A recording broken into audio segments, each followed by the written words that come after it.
Mga kaibigan, so na-check na natin yung dalawang itlog. So ayun nga, so halos same lang sila. What is up sa inyo mga kaibigan? Good morning! Welcome back dito sa Kiyos TV. And for this video mga kaibigan, dito tayo sa harap ng breeder cage natin. Yan, sa breeding area natin.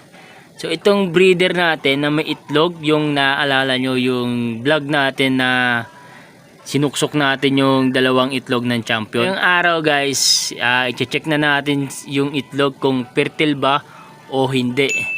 Para kung ano mang maging kalabasan ng ginagawa natin project is malaman na agad natin. I-check natin siya ngayong araw para makita natin kung ipagpapatuloy ba natin yung pagpalimlim o hindi na. Kasi pag once hindi fertile guys, so hindi na natin kailangan ipatuloy yung pagpapalimlim ng itlog. No?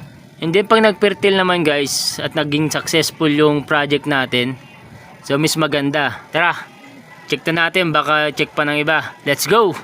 Tara guys, kunin natin yung itlog. Yeah. Messi. Tapang oh. Titignan ko lang, check ko lang. Ito na guys. So ito na guys, yung itlog ng champion na pinapalimliman natin sa breeder natin. So ayun nga, no? Ngayong araw i-check na natin sila kung may laman ba o fertile ba yung itlog.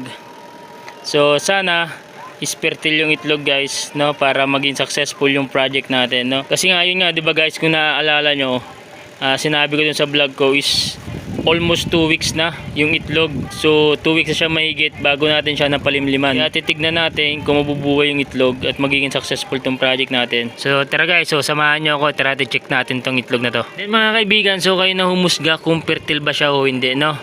And then comment nyo na lang dito sa video na to kung walang laman yung itlog o hindi fertile yung itlog. So sana ayun, at maging successful at sana may laman yung itlog guys, no?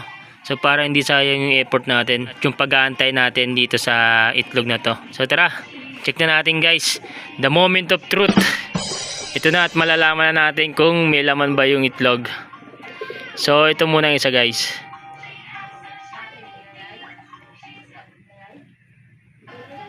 Yan. So ayan na siya guys. May laman ba sa tingin nyo? May laman mga kaibigan? May laman ba? Wala.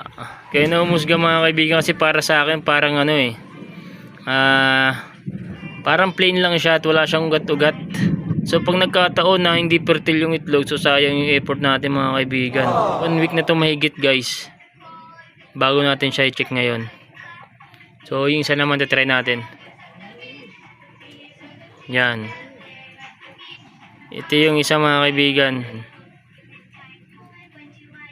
So comment nyo guys kung fertile ba o hindi.